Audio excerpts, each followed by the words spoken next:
Irmãos, antes de você ir para o vídeo, se inscreva no nosso canal e ative as notificações. Estes são 3 princípios de Deus que Deus usa para poder formar e sustentar toda família. Hoje é Dia das Mães. Aqui fica a nossa homenagem e o nosso carinho a todas as mães, Mas esse dia é um dia paradoxal. Por que paradoxal? Porque muitas mulheres não podem ser mães. Há muitas mulheres que nesse dia de hoje se escondem, choram, desesperadas, cansadas, porque tentaram de tudo e não conseguiram engravidar. Há outras mães que neste dia choram, porque elas perderam seus filhos. O filho não está mais vivo, talvez morreu em um acidente, fruto de uma enfermidade.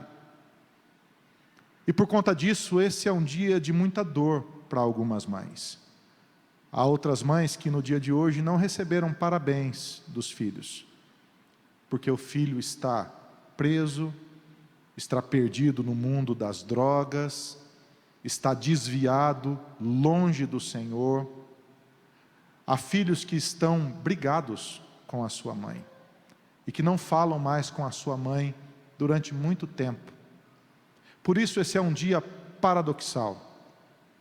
Para todas as mães, um dia especial.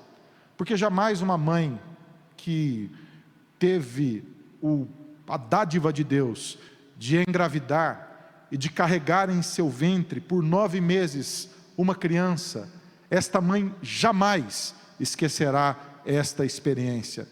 E pode ter o filho 10, 20, 30, 40, 50, 60 anos de idade, este filho sempre será, no olhar da sua mãe, aquela criança que foi gerada em seu ventre. É um carinho especial.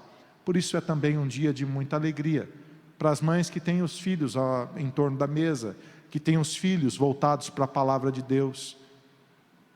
Eu fico pensando, diante deste paradoxo, de notícias tristes e alegres com relação à família, o que passa na mente de cada um que está assistindo a este culto e que está adorando a Deus junto conosco, como deveria ser uma família cristã.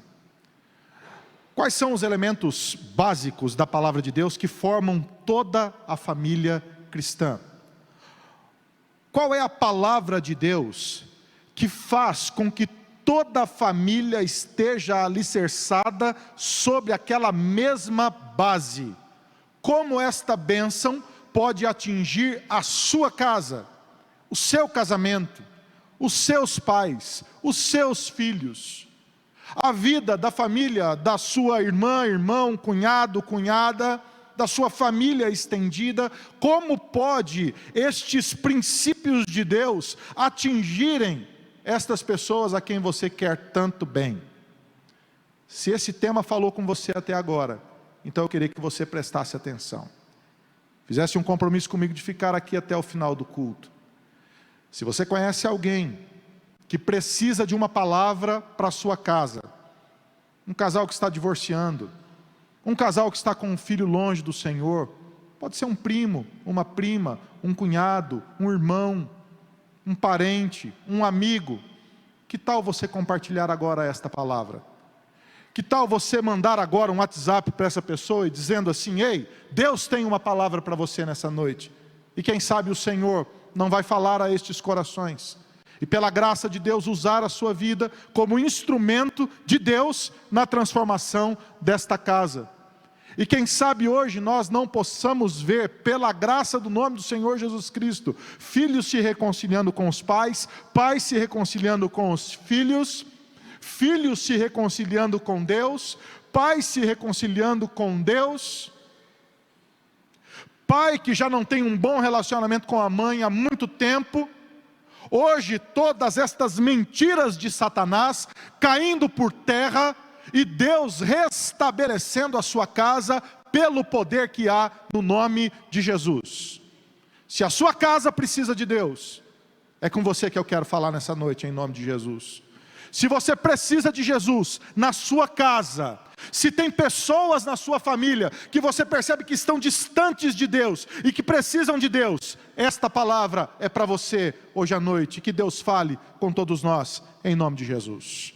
Abra sua Bíblia, Gênesis, no capítulo de número 1, o primeiro capítulo do primeiro livro da Bíblia, e nós vamos falar da formação da primeira família. A primeira família. Quais são os princípios básicos de Deus na formação deste primeiro casamento? E como esses princípios podem operar nas nossas casas hoje? Gênesis, no capítulo 1, os versículos 26 a 31. Também disse Deus: façamos o homem à nossa imagem, conforme a nossa semelhança. Tenha ele domínio sobre os peixes do mar, sobre as aves dos céus, sobre os animais domésticos, sobre toda a terra e sobre todos os répteis que rastejam pela terra. Criou, pois, Deus o homem à sua imagem, a imagem de Deus o criou.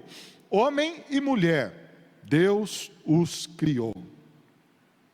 E Deus os abençoou, e lhes disse: sede fecundos, multiplicai-vos, enchei a terra, sujeitai-a, dominai sobre os peixes do mar, e sobre todas as aves dos céus, e sobre todo o animal que rasteja na terra. E disse Deus ainda: eis que vos tenho dado todas as ervas que dão semente, e se acham na superfície de toda a terra, e todas as árvores em que há fruto que dê semente, isto vos será para mantimento.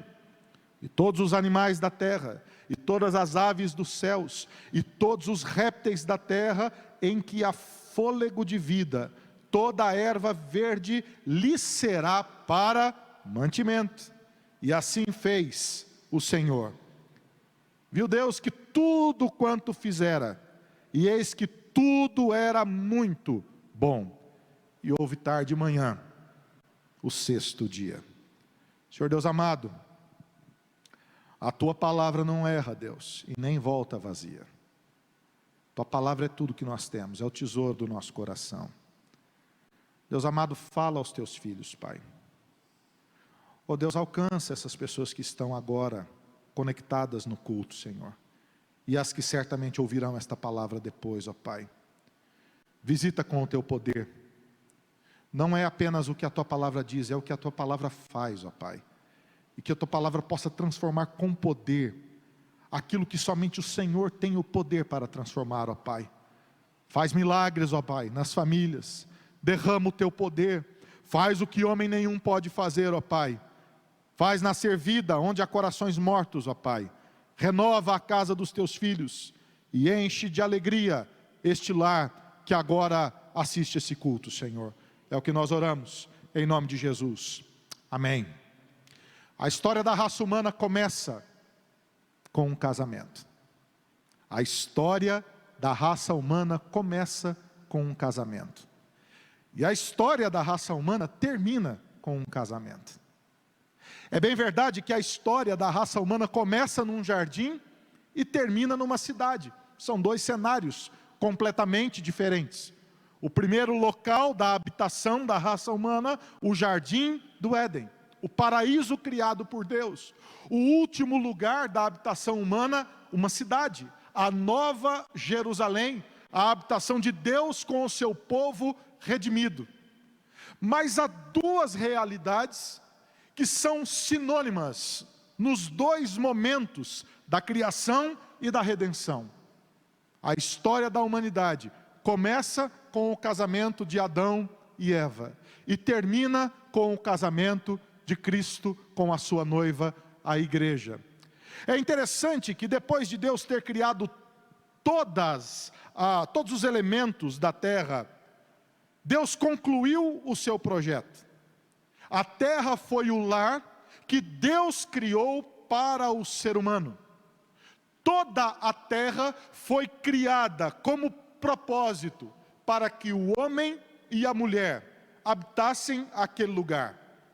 O vazio da terra foi preenchido somente quando Deus criou a última coisa criada, que foi o homem e a mulher. É por isso que o homem e a mulher, o ser humano, é a coroa da criação de Deus. Deus criou a terra não para que a terra fosse um caos. Muitas pessoas perguntam, por que não há vida em Marte? Por que não há vida em Vênus? Por que não há vida em Saturno? Por que não há vida em Júpiter? Não há vida nesses outros planetas, porque Deus não criou estes outros planetas com o mesmo propósito que criou a Terra. E o único propósito da Terra, diferente destes outros planetas, foi a criação da vida. E a coroa da vida é o ser humano.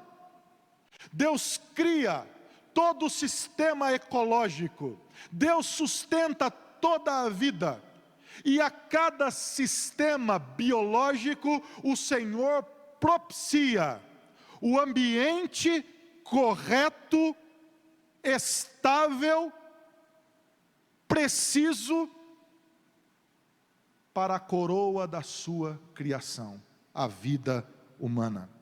Olha que interessante o que diz o texto de Isaías, no capítulo 45, o verso de número 10.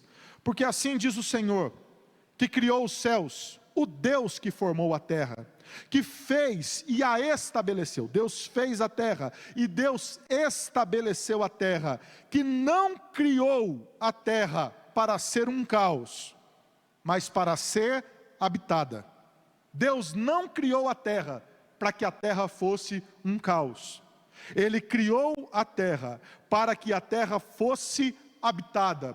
E o versículo 10 do capítulo 45 de Isaías termina dizendo: eu sou o Senhor, e não há outro. A coroa da criação de Deus é o ser humano. E o propósito pelo qual Deus criou o homem e a mulher foi para que eles fossem um.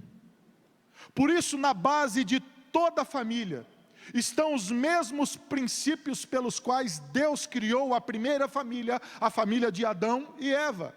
Por detrás da criação, na leitura mais profunda do texto da criação, você percebe a ação intencional de Deus, a ação soberana de Deus, o cumprimento dos decretos eternos de Deus, formando a sua coroa da criação e dando à coroa da criação os seus princípios básicos, para que a partir de então toda a família funcionasse a partir dos mesmos princípios que funcionou a família de Adão e Eva.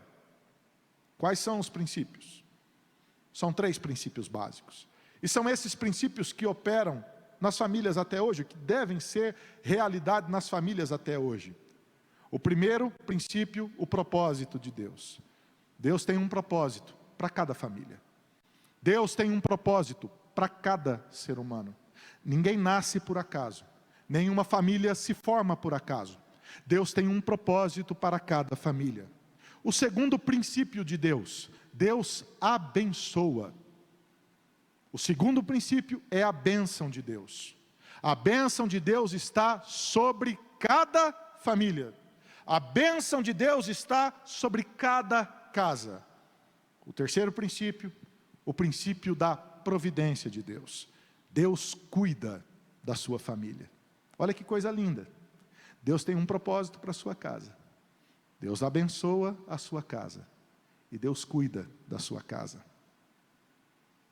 Deus tem um propósito eterno para você, para os seus filhos, para o seu casamento.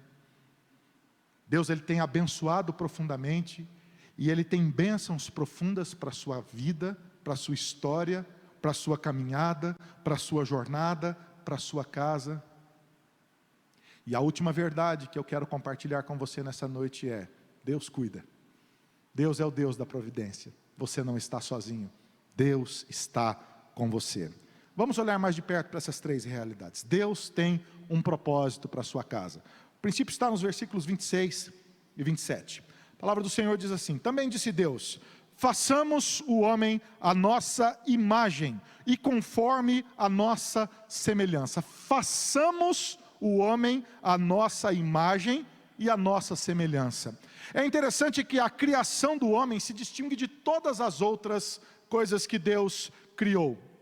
O solene conselho de Deus, que precede a criação do homem, distingue a criação do homem de todo o restante.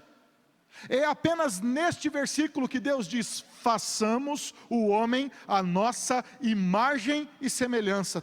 Tudo o que precedeu este momento foi para preparar este momento. Por isso, o relato bíblico ensina que o ser humano está acima da natureza. O ser humano, como eu já disse, é a coroa da criação de Deus. E como Deus criou todas as coisas? Você sabe, Deus criou todas as coisas em 6 dias. No primeiro dia, Deus criou a luz, e disse Deus: haja luz, e houve luz. No segundo dia, a criação, a expansão, a separação das águas. No terceiro dia, a separação entre as águas e a terra seca, e a preparação da terra como o lugar da habitação dos animais e dos homens.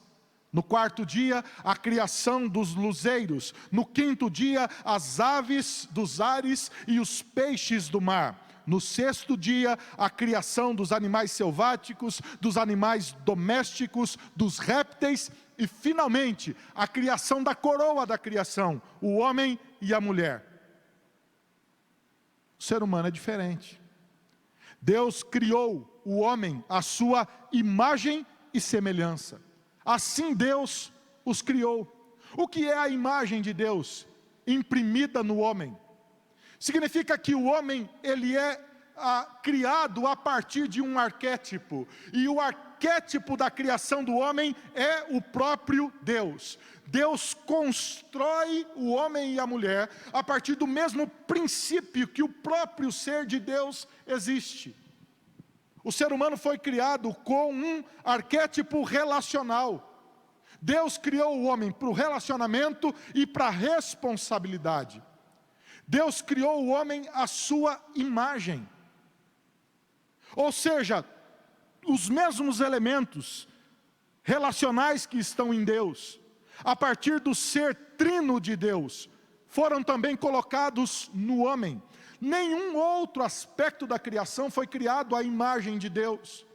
O homem foi criado como um ser moral, responsável pelos seus atos. Deus criou o homem para que ele exercesse domínio sobre toda a criação. Mas existe mais um outro elemento. Ele foi criado à imagem e foi criado à semelhança. Ou seja, você foi criado para ser parecido com o seu originador, com a peça original. Nós fomos criados à semelhança de Deus, ou seja, estamos associados, harmonizados com a vontade de Deus. Esta mesma vontade de Deus que foi perdida na queda, esta mesma vontade de Deus que foi perdida por causa do pecado, mas que foi recuperada por causa do sacrifício de Cristo Jesus na nova criação. Sermos criados à semelhança de Deus significa que nós somos criados para querer aquilo que Deus quer. Ou seja, o homem foi criado e ele encontrará apenas alegria à medida que o seu coração aprenda a desejar pelas mesmas coisas que Deus deseja, aprenda a querer as mesmas coisas que Deus quer, aprenda a se movimentar para o mesmo lugar que a vontade de Deus se movimenta. Por isso a maior definição da palavra semelhança é a palavra amor. Nós fomos criados para amar aquilo que Deus ama, para querer aquilo que Deus quer e para vivermos para a glória deste Deus. Todo o seu ser, o homem foi criado à imagem de Deus. Deus criou a humanidade à sua própria imagem e semelhança. É interessante que Deus cria o homem imediatamente, e Ele cria o homem com sexos distintos. Homem e mulher os criou. Há toda uma discussão de gênero que se faz hoje nos ambientes acadêmicos. Uma defesa desenfreada da mídia por todos os gêneros que surgem na nossa sociedade, que tem como base esta mentalidade pós-moderna.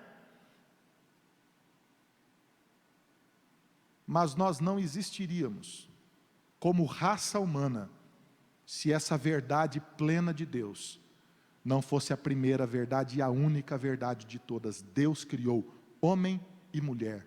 O primeiro ato da Bíblia é um casamento. E por este primeiro ato da Bíblia é que existem todos os seres humanos da raça humana. Todas as discussões, elas se tornam pequenas diante desse princípio tão grandioso da imagem e da semelhança de Deus. Deus criou o homem e a mulher para que eles exercessem domínio sobre todas as criaturas, é isso que o texto bíblico diz. E a consequência desta imagem e semelhança de Deus no homem e da mulher é que eles exercem a primazia sobre toda a criação. O homem foi criado para governar. É por isso que hoje nós vemos tanto desgoverno da vida humana, porque o homem perdeu a sua característica original por causa da queda. Por causa da queda, o homem foi deturpado na sua imagem e semelhança, e neste sentido o homem perde o domínio sobre si mesmo e sobre toda a criação. É por isso que nós vemos hoje o homem ofendendo a ecologia, o homem desmatando desenfreadamente toda a terra. É por isso que nós vemos hoje o desgoverno na política, o desgoverno na saúde, o desgoverno na economia, o desgoverno nas famílias. É por isso que nós vemos inversões de papéis. É por isso que nós vemos muitas vezes sociedades inteiras dobradas ao caos, dobradas à maldade, porque o homem perdeu esta característica de Deus. Apenas em Cristo, queridos, há uma saudável recuperação deste governo de Deus na vida. E é por isso que Deus tem um propósito para cada família, para que em Cristo, você e eu possamos viver esta imagem recuperada. Deus criou homem e mulher. O texto é literal, macho e fêmea. Foi isso que Deus criou. Deus criou primeiro o homem. Olha que coisa linda. Do pó da terra, Ele soprou em suas narinas o sopro da vida, o sopro de Deus, o sopro do céu.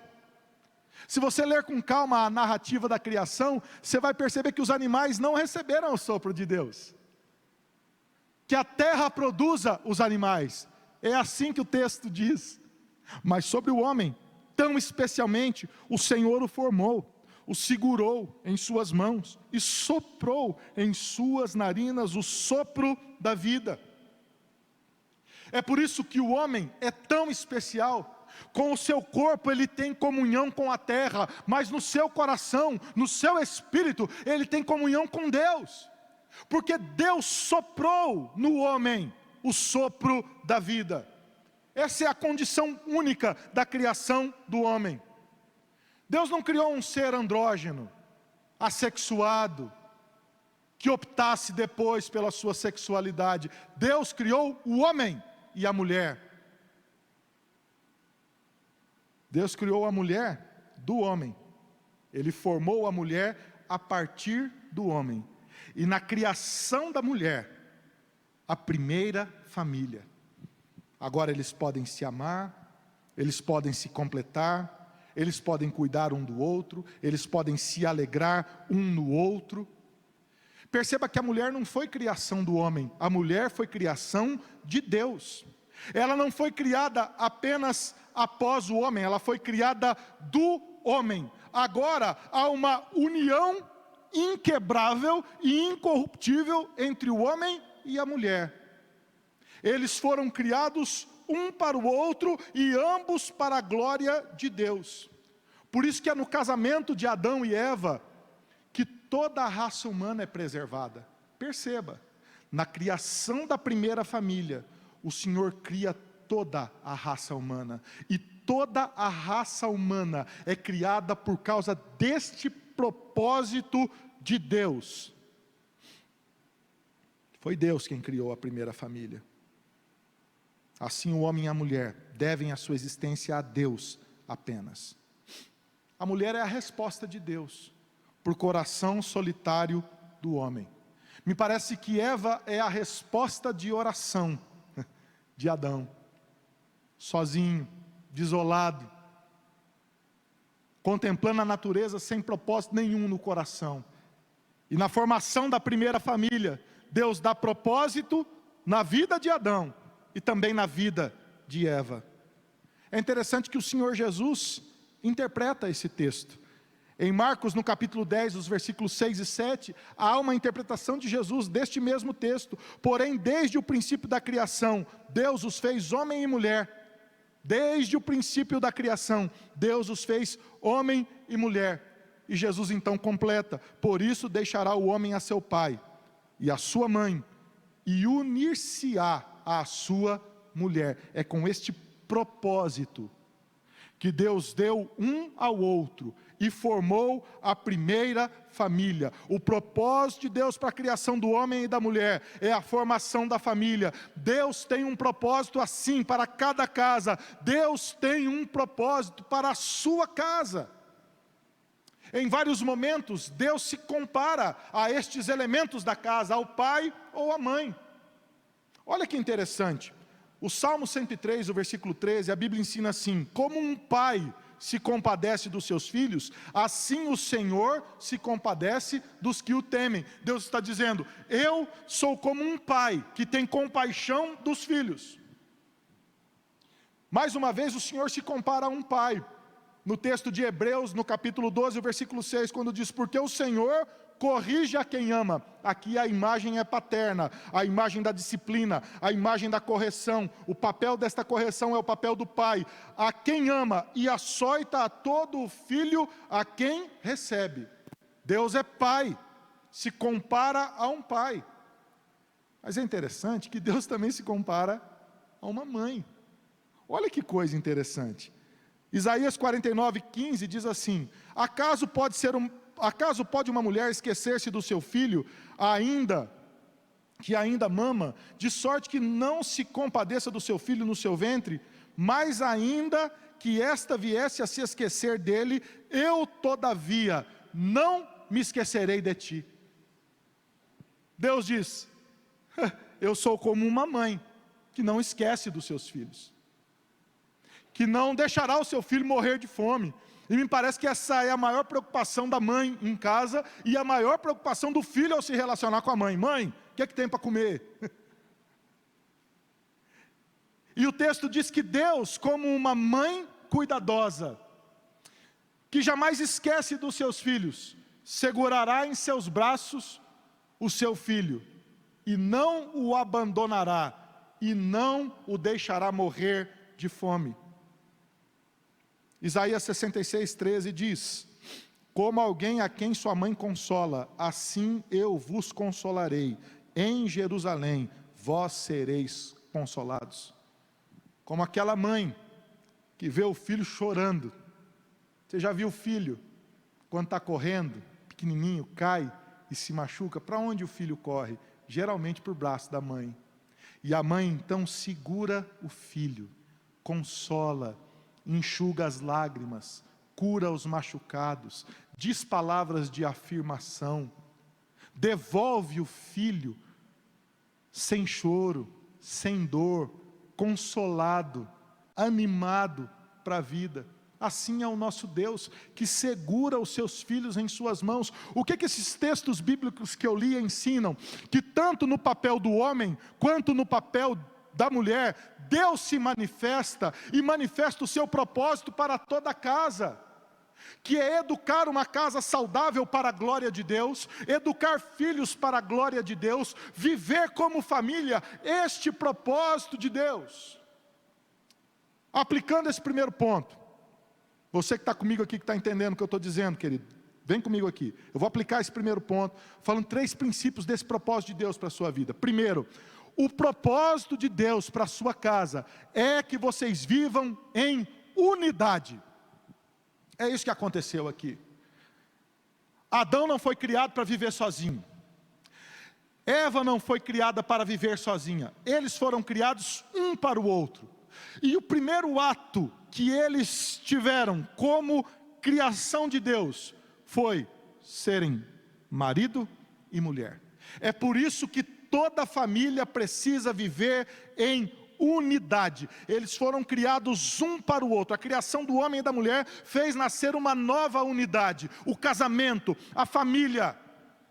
Perceba, queridos, que ambos permaneceram únicos.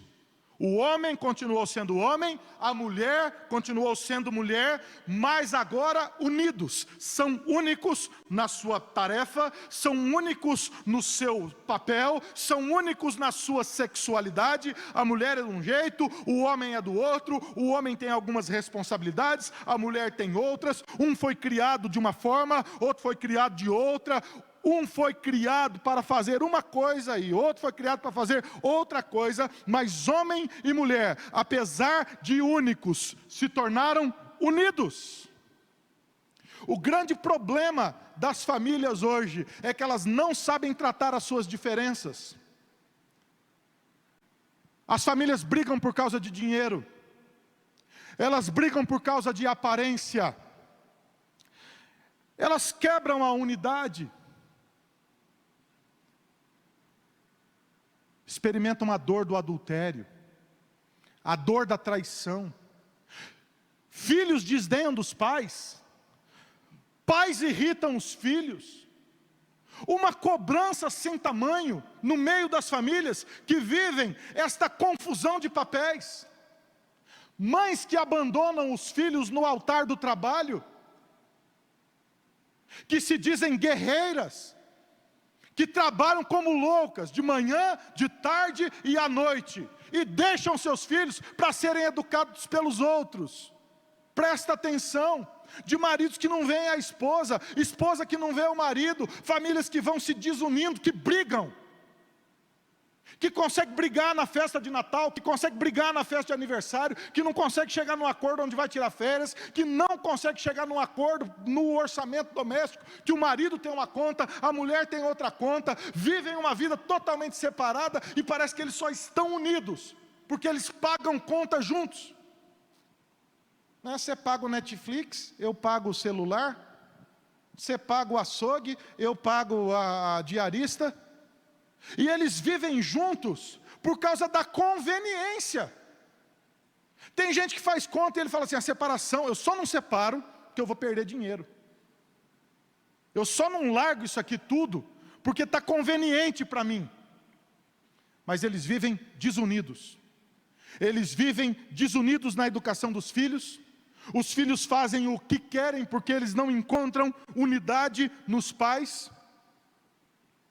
Queridos, você carrega na sua casa a imagem de Deus.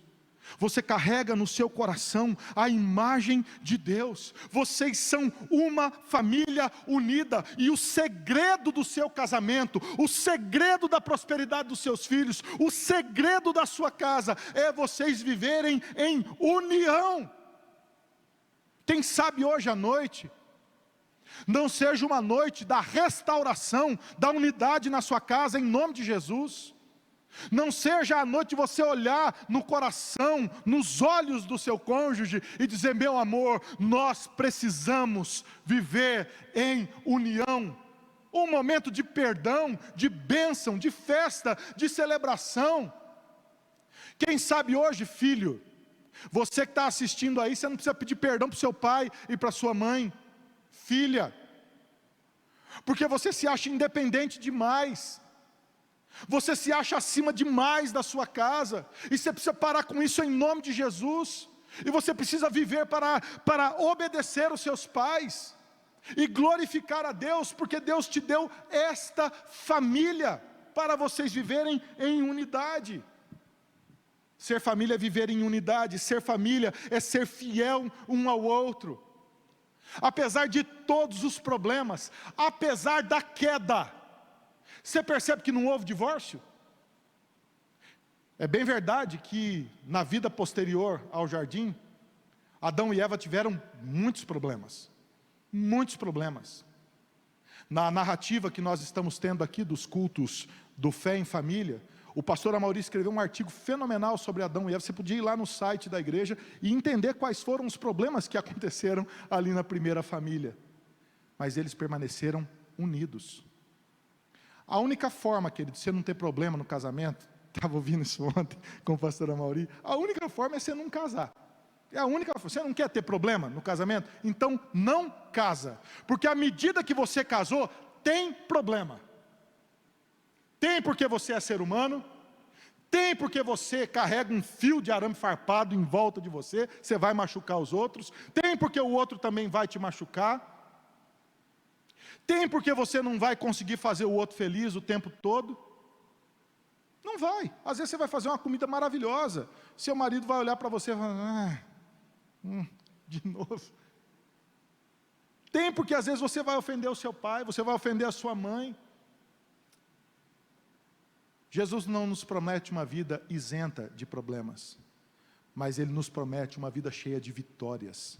Só tem vitória quem vence os problemas em nome de Jesus. E o jeito de vencer isso é em unidade para a glória de Deus.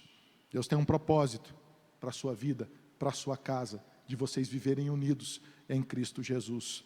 Este é o primeiro movimento. Deus tem um propósito para a sua família. Segundo lugar, Deus abençoa a sua casa. A bênção de Deus está sobre a sua casa. Olha o que diz o versículo 28. E Deus os abençoou. Olha que coisa linda. Deus os abençoou. Isso é um propósito fenomenal de Deus para toda a família. Deus os abençoou.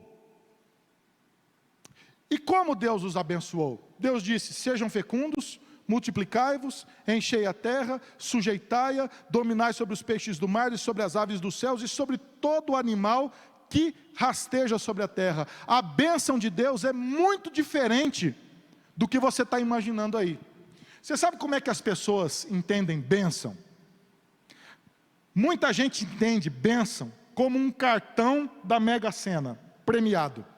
Então vou te abençoar, toma um cartão, toma um cheque em branco, toma um cartão de crédito, com limite, sem limite, black, e pode gastar à vontade, que eu pago a conta no final. Isso não é bênção. Não é assim que Deus te abençoou.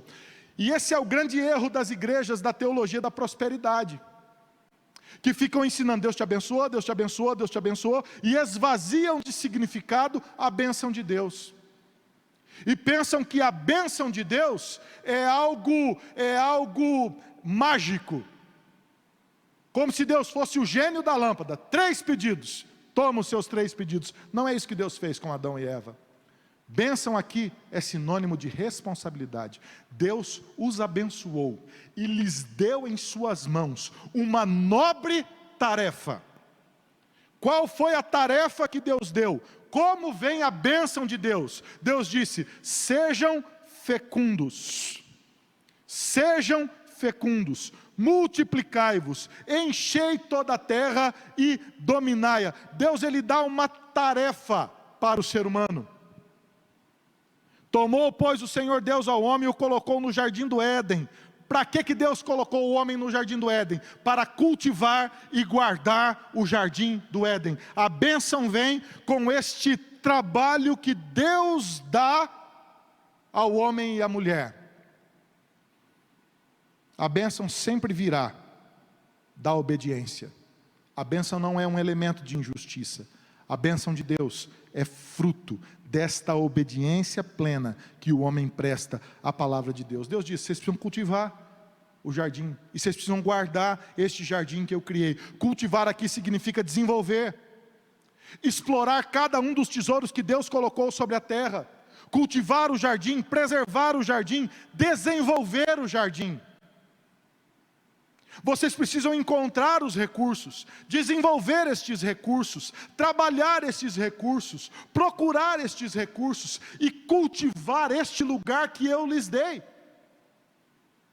Criar culturas, encontrar meios para melhorar a sua vida, desenvolver técnicas, aprender tecnologias.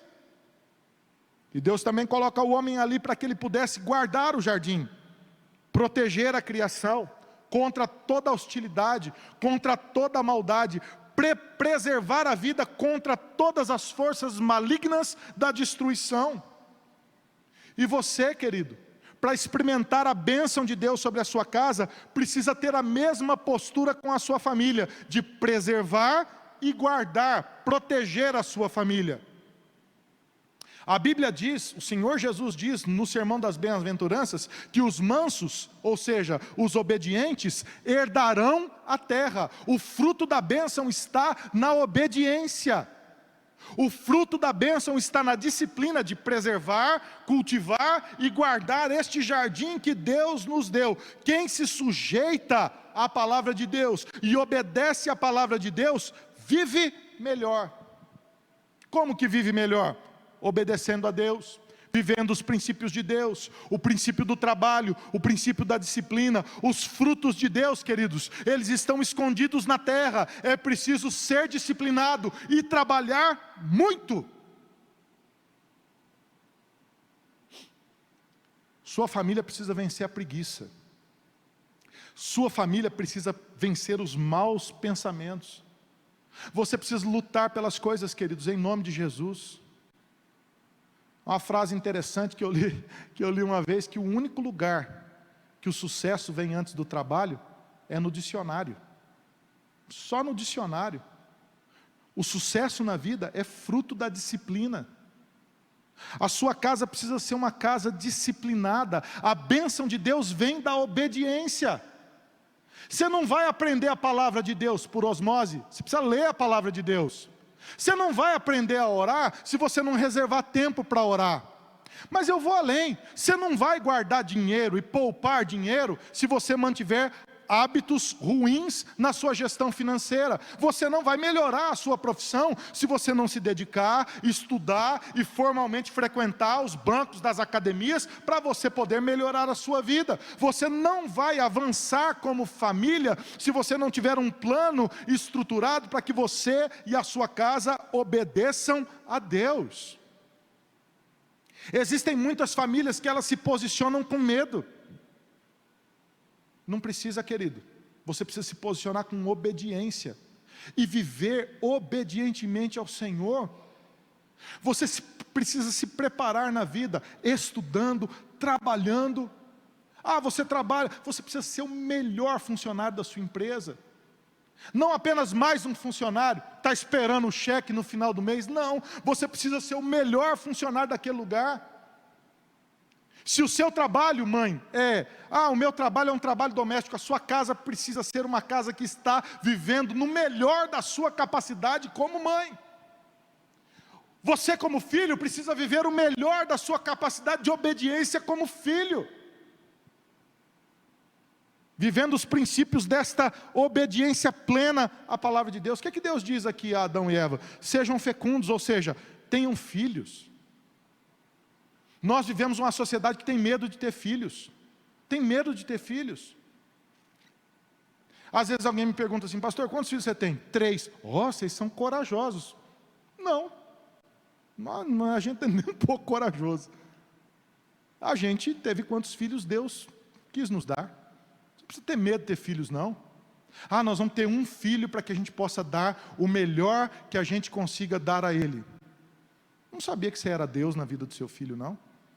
Não sabia que você que provê as coisas para o seu filho? Eu pensava que a palavra de Deus dissesse diferente. Eu achava que fosse Deus que cuidasse da família. Quer dizer então que você precisa de muitas coisas para viver? Eu acho que o tempo da pandemia está mostrando que a gente precisa de bem menos, viu? Tem pessoas me dizendo assim, pastor, eu não gastei dinheiro esse mês. É claro, não tem onde gastar. Onde é que você... Qual o maior extravagância que você fez esse mês? Não, eu pedi um iFood.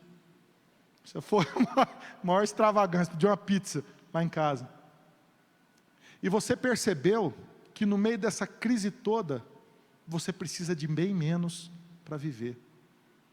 Que toda essa necessidade gerada pelo consumismo é que faz a gente pensar equivocadamente. Você pode ter 1, 2, 3, 4, 5, 8 filhos, 10, você pode ter quantos filhos Deus lhe der. Deus cuidará da sua casa. E se você for disciplinado o suficiente, você ensinará os seus filhos a viverem para a glória de Deus. E Deus vai usar a sua vida para fazer uma próxima geração crente, de meninos e meninas, que vão glorificar a Deus e ser uma bênção para a próxima geração. Você precisa parar de ser egoísta. Eu já vi mulher dizendo, eu não quero ter filho porque eu não quero estragar meu corpo. Filha, seu corpo vai estragar. A idade, gravidade, tudo vai acontecer aí. E vai fazer o seu corpo mudar. Pega uma foto sua, ô irmã, você que tem 50, pega uma foto sua de 20 e honestamente dá uma olhada. Se não tiver nenhum botox aí, se não tiver nenhuma plástica aí, já caiu. Nós vamos mudando. O nosso corpo vai mudando. A gente vai envelhecendo.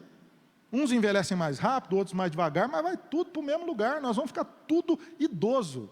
Terceira idade, quarta idade que já está nascendo hoje. É para lá que nós estamos indo. Agora, o egoísmo humano diz: eu não quero estragar meu corpo, eu não quero perder a oportunidade da minha vida, eu quero viajar para a Europa, eu queria... Irmão, sede fecundos, crie a sua família sem medo, e se Deus lhe der filhos, tenha 1, 2, 3, 4, sem medo no coração. Pastor, não tem carro que caiba, irmão, pois você resolve, fica tranquilo, vamos para frente. Multiplicai-vos. Ou seja, ensinem os seus filhos a terem também a sua família e os filhos dos filhos. Ensinem a formar cidades, a crescer como sociedade, a multiplicar igrejas, a serem fiéis, a multiplicai-vos. A gente precisa multiplicar a cultura de Deus na terra. Nós não somos igreja, queridos, só para a gente vir num lugar. A igreja está fechada aqui e nós continuamos sendo igreja. O templo está fechado, mas a missão está mais viva do que nunca. À medida que você educa os seus filhos para a glória de Deus, você está multiplicando aquilo que Deus fez na sua casa, na casa dos seus filhos. Por isso que casamento em julgo desigual é um problema. Às vezes as meninas falam assim: não, eu vou namorar com um menino não crente, porque daí eu já vi, fulana casou e converteu, Beltrana casou, vai para você ver onde é que vai parar isso aí. Vai para você ver onde é que vai parar isso aí. É problema na hora de batizar os filhos, é problema na hora de disciplinar os filhos, é problema na hora de educar os filhos, é problema na hora de vir para a igreja, é problema na hora de definir o orçamento da casa, é problema na hora de definir os alvos da vida, é problema sério. Por isso que você foi criado como filho de Deus para multiplicar a cultura de Deus na terra. É para isso que Deus nos criou. E à medida que os seus filhos multiplicam esta cultura de Deus, isso também irá para os seus netos, para os seus bisnetos, para os seus tataranetos, para as próximas gerações, assim como esse evangelho chegou até nós. Enchei a terra, sujeitai a terra e dominem sobre toda a criação. Deus te abençoou, querido. Deus abençoou a sua casa. O que isso significa na prática? Na prática, significa que Deus lhe deu tudo o que você precisa para viver. Deus já lhe deu tudo o que você precisa para viver. Se você, querido, tem medo, não tenha medo no seu coração. É Deus quem abençoa, é Deus quem enche a despensa da sua casa, é Deus quem enche a geladeira da sua casa, é Deus quem lhe dá o sustento, é Deus quem abre as portas, é Deus quem dá a semente, é Deus quem dá a sementeira, é Deus quem abençoa você, é Deus quem sustenta você, é Deus quem livra você do mal, é Deus quem livra você da peste, é Deus quem livra você dos dardos inflamados do inimigo, é Deus quem lhe dá a capacidade de viver para a glória dEle. E mesmo que você seja alguém imperfeito, porque todos nós somos cobertos por essa bênção do Senhor, então comece a olhar a sua casa de forma diferente. Tem pais que amaldiçoam os filhos: você não presta, tudo errado. Querido, mesmo que o seu filho estiver longe de Deus, existem pais que estão me assistindo agora que sabem do que eu estou falando. Filhos enfiados na bebida, nas drogas, se prostituindo. Filhos vivendo uma terrível fase na vida.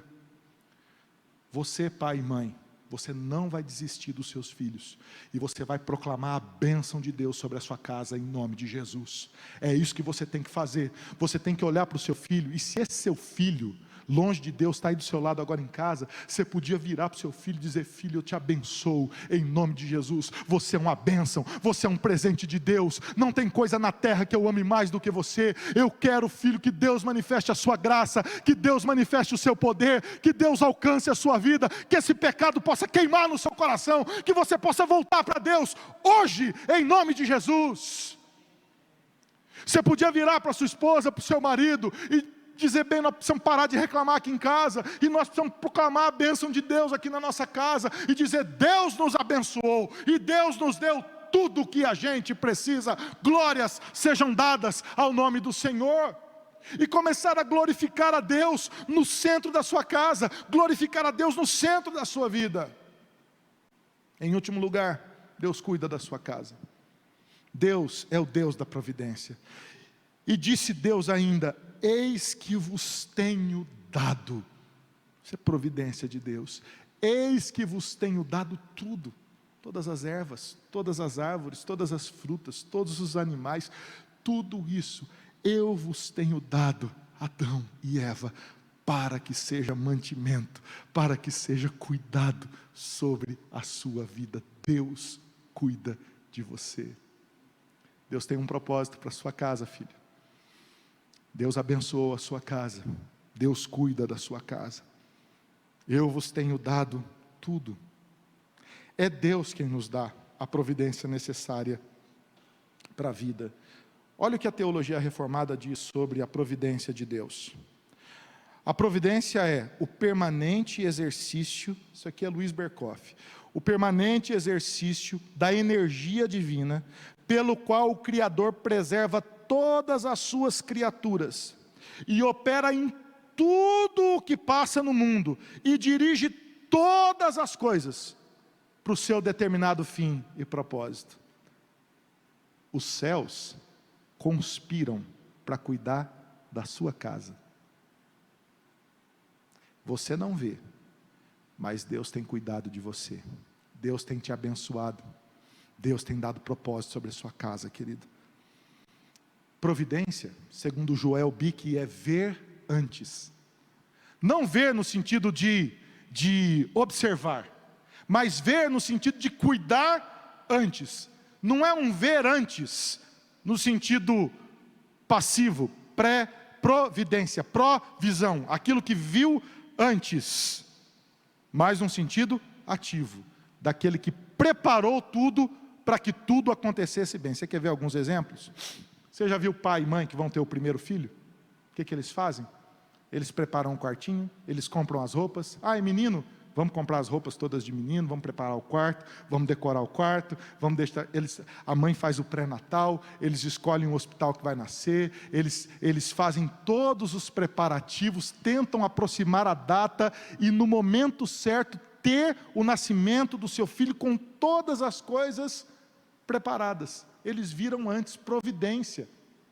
Você já viu aquele casalzinho de noivos que marcaram a data do casamento? Tem vários aqui na igreja. Eles começam a correr. Como é que vai ser a festa? Vai ter salgadinho? Não vai ter salgadinho? Vai ter canapés? Não vai ter canapés? Quanto é que a gente vai gastar? Onde é que a gente vai casar? Como é que vai ser? Onde a gente vai morar? E eles começam a preparar tudo com antecedência.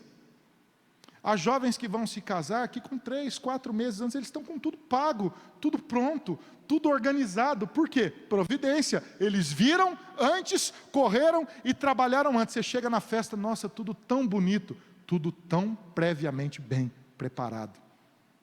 Quanto menos preparo, mais desastres a gente vê por aí. Providência é Abraão. Ele está subindo o monte e Isaac perguntando: onde está, pai, o cordeiro para o sacrifício? E a única resposta de Abraão é: o Senhor proverá. Deus proverá. Deus proverá. Deus já sabe que Isaac não morrerá e que estará ali um cordeiro substitutivo enviado por Deus. Deus proverá. Através da criação, da providência de Deus, Deus vai executando a sua vontade no mundo. João Calvino tem uma frase célebre, ele diz: o mundo é o teatro da glória de Deus. É neste lugar que Deus vai manifestando o seu cuidado. O crente precisa aprender a contemplar a Deus e perceber que Deus está cuidando dele. Por isso, queridos, para encerrar, você precisa viver sob o cuidado de Deus, sabendo que Deus providenciou tudo com sabedoria para a sua casa. Deus está cuidando de você, mesmo que você não veja. Você precisa viver este cuidado de Deus com gratidão. Tenha gratidão diante do Senhor, porque tudo o que o Senhor nos dá, Ele nos dá por conta da sua bondade. Talvez você esteja desempregado, talvez você esteja vivendo tempos muito difíceis por conta desta pandemia e dessa crise que se levantou no nosso país e em todo o mundo. Mas mesmo nos tempos da dificuldade, não perca o coração grato. Olhe para a sua vida e agradeça a Deus por todas as coisas que Deus faz. Aprenda, querido, que tudo vem de Deus. A vida, a saúde, o casamento, a casa, os seus filhos, tudo vem de Deus. Aprenda que tudo é graça de Deus. Nós não merecemos nada. Saiba olhar para os detalhes da sua vida e perceber o cuidado majestoso das mãos desse Deus amoroso que cuida da sua vida nos pequenos detalhes. Comece a reconhecer a sabedoria de Deus nas coisas que você não entende, reconhecer a sabedoria de Deus em cada fase da sua vida, reconhecer a sabedoria de Deus em cada tempo da sua vida. Saiba viver com gratidão, querido, e viver com gratidão é viver contente em cada tempo da sua vida. Eu quero orar por você, presta bem atenção no que eu vou te dizer agora. Deus, Ele tem um propósito para a sua casa. Deus uniu você, o seu marido, a sua esposa. Deus lhe deu filhos. Deus lhe deu uma família. Porque Deus tem um propósito para a sua vida.